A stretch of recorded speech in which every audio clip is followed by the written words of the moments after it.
कैसे हैं आप? आई होप आप सब ठीक होंगे। आज की वीडियो में बात करेंगे आपसे चैप्टर नंबर 7 की इलेक्ट्रोकेमिस्ट्री और आज का हमारा टॉपिक होगा इलेक्ट्रोकेमिकल सेल्स। लास्ट लेक्चर में बात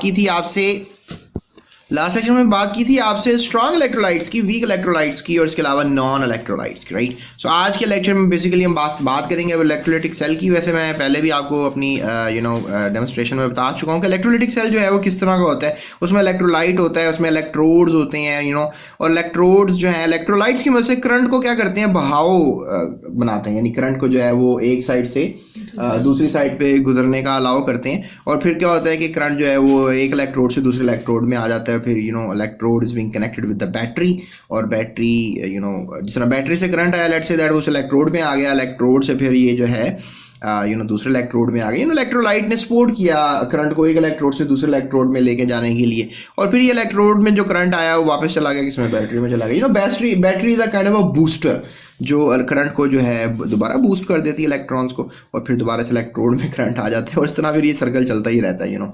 this called electrolytic cell, you call it this thing as a electrolytic cell. अब इसके अंदर बेसिकली होती है इलेक्ट्रोलिसिस। बोर्ड में आने वाला क्वेश्चन जो कि बड़ा तगड़ा क्वेश्चन है कि define electrolysis, right? Define electrolysis. There we have the question. Define electrolysis. So electrolysis क्या होती है? अब electrolysis को डिफाइन किया जाए तो ये केमिकल डीकम्पोजिशन है, यानी कोई केमिकल होता है, जैसे आई डोंट नो, अगर आपके पास नमक है तो आप इसको तोड़कर सोडियम मेटल हासिल कर सकते हो और क्लोरीन गैस हासिल कर सकते हो। तो नमक क्या हुआ, टूट गया। अगर आपने क्या लगाया, करंट लगाया। अगर आप करंट नहीं लगाओगे नमक को तो नमक नहीं टूटेगा, नमक ही रहेगा। लेकिन नमक टूट जाएगा अगर आप उसको करंट लगाओगे, किसमें, सोडियम मेटल में। This sodium metal, right, this sodium metal. और साथ ही टूट जाएगा किसमें, क्लोरीन गैस में। किसमें टूट जाएगा, क्लोरीन गैस में। सो केमिकल डीकम्पोजिशन, यानी केमिकल जो है वो टूट जाएगा। Lot of chemicals like sodium chloride. मैंने आपसे कहा था कि अगर NaCl को पानी के साथ मिला देंगे और फिर बनेगा आपका कास्टिक सोडा NaOH, साथ बनेगा हाइड्रोजन गैस और साथ बनेगी क्लोरीन गैस। तो ये देखो, ये भी केमिकल क्या हुए, टूट फूट के आपस में दोबारा मिल गए और फिर ये एक नई चीजें बन रही हैं। सो केमिकल डीकम्पोजिशन, राइट। इलेक्ट्रोलिसिस क्या होती है, chemical decomposition of a compound into its components, यानी किसी भी कंपाउंड, यानी कंपाउंड है उसके कंपोनेंट्स में टूट जाना। ये कंपाउंड है, इसके कंपाउंड का इसके कंपोनेंट्स में टूट गया ये। So this called electrolysis by passing current through the solution।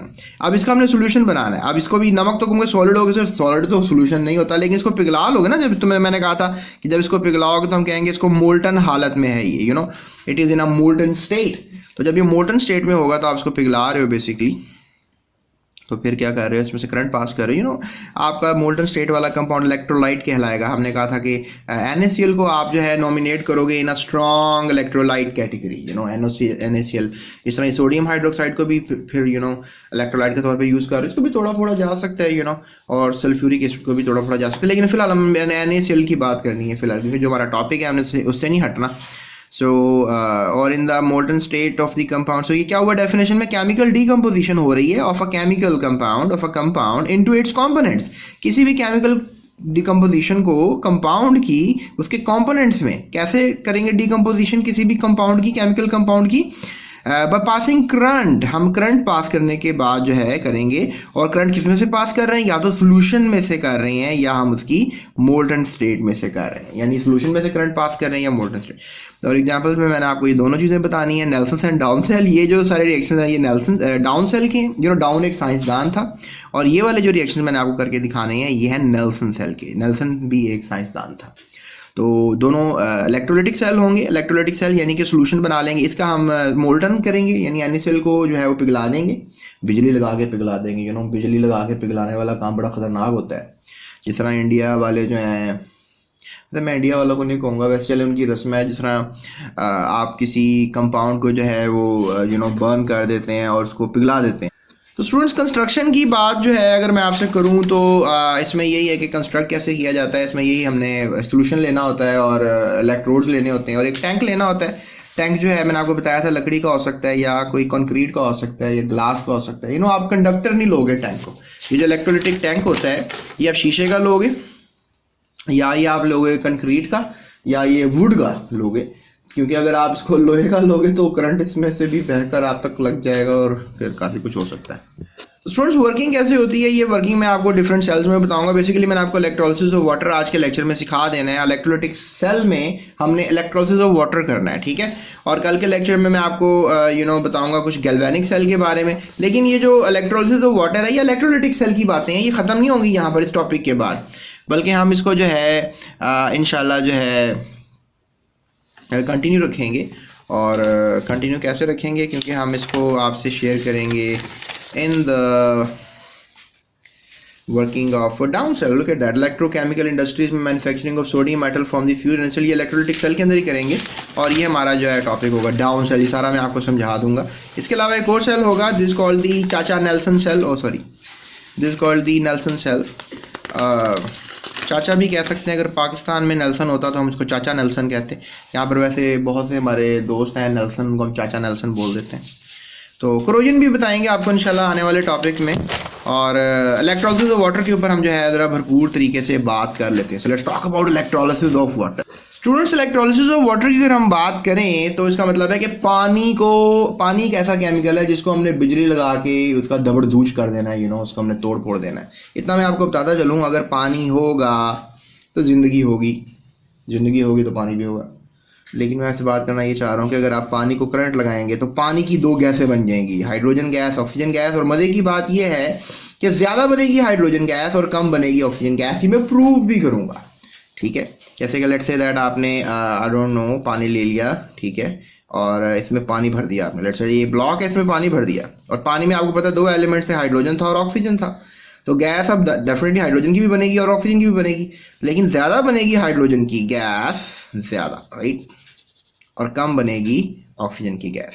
लेकिन ज़्यादा हाइड्रोजन गैस कैसे बनेगी, कम कैसे बनेगी, यही तो बात मैं आपसे करूंगा। और इलेक्ट्रोलिसिस कर रहे हैं हम। इलेक्ट्रोलिसिस मीन्स पानी को हम बिजली की मदद से तोड़ रहे हैं। तो लिहाजा प्योर वाटर जो है एक वीक इलेक्ट्रोलाइट है।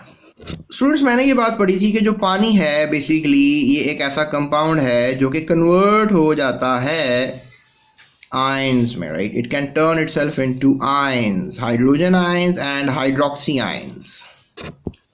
So hydrogen ions, hydroxy ions, इन हाइड्रोक्सी आयंस को आप जो है हाइड्रोक्साइड आयंस भी कह सकते हो या हाइड्रोक्सिल आयंस भी कह सकते हो। So we have the same names. तो पानी जो है वो आयंस में तब्दील हो जाता है।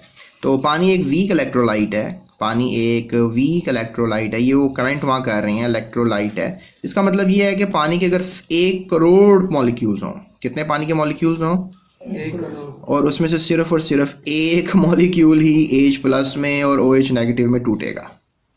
तो देखो ना, सिर्फ 1 करोड़ में से सिर्फ एक ही टूट रहा है, 1 करोड़ में से सिर्फ एक ही टूट रहा है। तो इट्स मीन दैट कि 1 करोड़ 1 2 3 4 5 6 7 और इसमें सिर्फ एक ही टूट रहा है। तो इट्स मीन दैट कि पानी तो बहुत कम टूट रहा है, बहुत कम आयनिक फॉर्म में कन्वर्ट हो रहा है। तो ये क्या हुआ फिर, वीक इलेक्ट्रोलाइट। ये क्या हो गया, वीक इलेक्ट्रोलाइट। तो स्टूडेंट्स ये मैंने आपको बताया कि प्योर वाटर का मतलब है कि सिर्फ पानी की बात हो रही है, उसमें नमक ना हो, उसमें कोई माइक्रोब्स ना हो, तो एक वीक इलेक्ट्रोलाइट है। It ionises to a very small extent. और यही मैंने आपसे भी बात शेयर की है कि वो H+ में और OH नेगेटिव में बहुत कम कन्वर्ट हो रहा है, 1 करोड़ में से सिर्फ एक मॉलिक्यूल। तो लिहाजा the concentration of hydrogen ions and hydroxy ions are both 10⁻⁻⁷ mole per dm³। तो स्टूडेंट्स ये भी आप बात याद रखो इस इक्वेशन से कि ये जो आयंस बने हैं ये बेसिकली 1 करोड़ में से एक बने हैं। तो आप इस 10⁻⁷ को ऊपर लेकर आओगे तो 10⁻⁷ बन जाएगा ना। सो हाइड्रोजन आयंस भी 10⁻⁷ होंगे और हाइड्रोक्सी आयंस भी 10⁻⁷ होंगे। तो आप ये बात याद रखिएगा, ठीक है। सो अगली बात ये की जा रही है, उसके बाद ये कहा जा रहा है कि when a few drops of acid are added in water it conductivity improves. Let's say that हमारे पास एक इलेक्ट्रोलाइटिक सेल है, लेट्स से दैट हम इसको बना लेते हैं। आई होप कि मैं अच्छा सा बना लूँ। Okay, so here we have.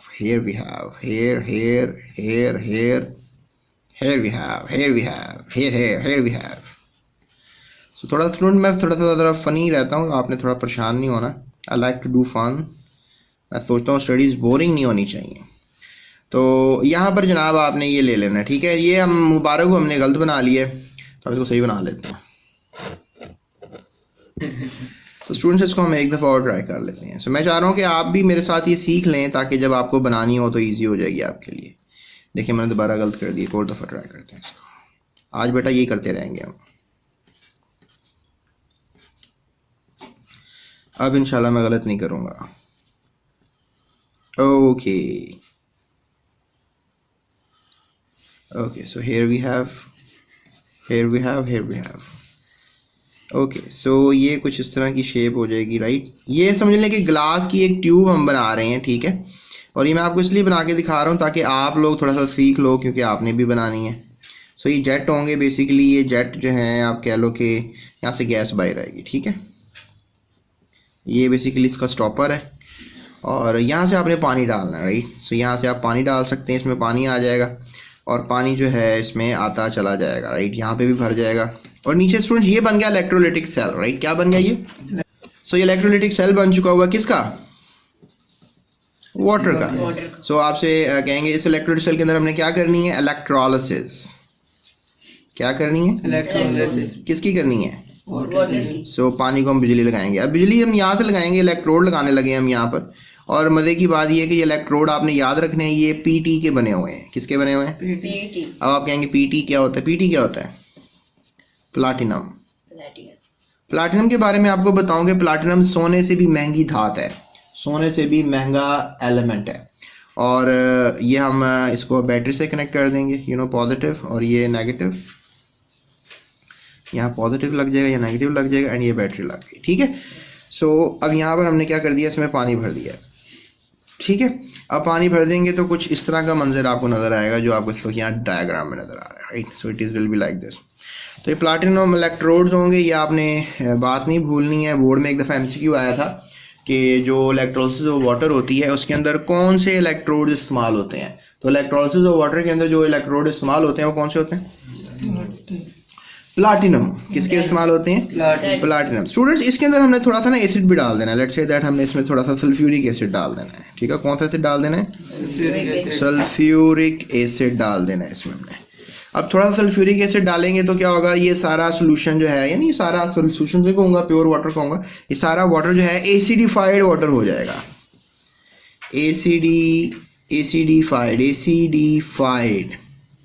Acidified water हो जाएगा। कौन सा वाटर हो जाएगा? एसिडिफाइड वाटर हो जाएगा। अब इसमें थोड़ा सा एसिड आ जाएगा। और आप अगर ये सवाल करो मुझसे कि सर आपने इस वाटर के अंदर थोड़ा सा एसिड डाला, क्यों डाला है इसमें? ताकि इसकी कंडक्टिविटी इंक्रीज की जाए। क्या चीज़ इंक्रीज की जाए? कंडक्ट। यानी स्टूडेंट्स अगर हम पानी में जो है अगर बिजली लगा देंगे, पानी को एसिडिफाइड कर देंगे, तो पानी जो है वो बेसिकली क्या करेगा? वो हाइड्रोजन आयंस और हाइड्रोक्सी आयंस जो है वो रिलीज करेगा। सो लेट्स से दैट 4 पानी के मॉलिक्यूल जो हैं वो 4 हाइड्रोक्सी और 4 हाइड्रोक्सी आयंस जो हैं वो पैदा कर दें, राइट। लेट्स से दैट आपके पास अब ये इलेक्ट्रोलिटिक सेल है, इसको हम इलेक्ट्रोलिटिक सेल फॉर वाटर कहते हैं। तो इसको मैं अभी कुछ एक इमेजिनरी सी पिक्चर खुद बना लेता हूँ ताकि आपको इसके अंदर पानी के अंदर क्या हो रहा है ये मैं आपको बताना चाहूँगा। स्टूडेंट्स लेट्स से दैट ये हमारे पास एक इलेक्ट्रोलिटिक टैंक है और इसमें ये इलेक्ट्रोड्स हैं, ठीक है। ये पॉजिटिव इलेक्ट्रोड है और ये नेगेटिव है। इसको आप एनोड कहोगे, ये आपको पता ही होगा, और इसको आप कैथोड कहोगे। अब इसमें ये हमने पानी डाला हुआ है और आपको जैसे कि पता है कि पानी जो है उसमें हाइड्रोक्सी आयंस हैं और हाइड्रोजन आयंस। अब होगा क्या कि इनको जो नेगेटिव आयंस हैं इनको हम जो है वो एनाइंस कहेंगे, राइट। इनको हम क्या कहेंगे? एनाइंस। और जो पॉजिटिव आयंस हैं इनको हम कैटायंस कहेंगे, क्योंकि ये पॉजिटिव आयंस हैं। So we used to call them as cations. और फिर एनाइंस और कैटायंस जो हैं डेफिनेटली ये अपने अपने इलेक्ट्रोड्स की तरफ जो है वो मूवमेंट शो करेंगे। आपको नज़र आ रहा है कि जो नेगेटिवली पार्ट रेडिकल्स हैं वो कहाँ मूव करेंगे? नेगेटिव इलेक्ट्रोड की तरफ, राइट। और जो पॉजिटिवली चार्ज आयंस हैं ये कहाँ मूव करेंगे? पॉजिटिव वाले नेगेटिव की तरफ करेंगे और नेगेटिव वाले पॉजिटिव की तरफ करेंगे। ये मैं उल्टू बोल रहा था। तो पॉजिटिव यहाँ पर अट्रैक्ट होगा और नेगेटिव यहाँ पर इस इलेक्ट्रोड की तरफ अट्रैक्ट होगा।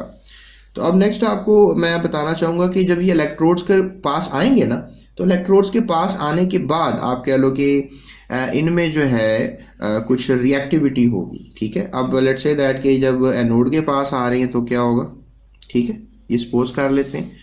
और जब ये कैथोड के पास जाएंगे तो क्या होगा? अब एनोड बेसिकली आपको पता है एक पॉजिटिव इलेक्ट्रोड है और कैथोड एक नेगेटिव इलेक्ट्रोड है। तो अब याद रखिएगा एनोड पे जब भी आएंगे तो ऑक्सीडेशन होगी। अगर आपको ऑक्सीडेशन याद हो तो एनोड पे आ कौन रहा है वैसे? हाइड्रोक्सी आ रहे हैं, right. 4 hydroxy, let's say that के पानी जो है वो टूट गया है किसमें, हाइड्रोक्सी में, ठीक है, हाइड्रोक्सी में टूट गया है और 7 हाइड्रोजन आयंस भी बन गए हैं। तो let's say that 4 water molecule टूटे हैं तो 4 हाइड्रोक्सी बनेंगे और 4 हाइड्रोजन आयंस बनेंगे। लेट्स से दैट ये एक नहीं है, ये 4 है, लेट्स से दैट।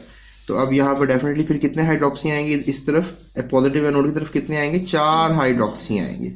जब ये 4 हाइड्रोक्सी जो है वो आएंगे टूवर्ड्स दी एनोड की तरफ आएंगे, तो इन्होंने बेसिकली हाइड्रोक्सी ने अपना इलेक्ट्रॉन लूज कर देना है, क्योंकि आपको पता है ऑक्सीडेशन में कंपाउंड इलेक्ट्रॉन को लूज कर देता है, या फिर हाइड्रोजन को लूज कर देता है, या फिर ऑक्सीजन को गेन कर लेता है। ये 3 चीजें बताई थी ना।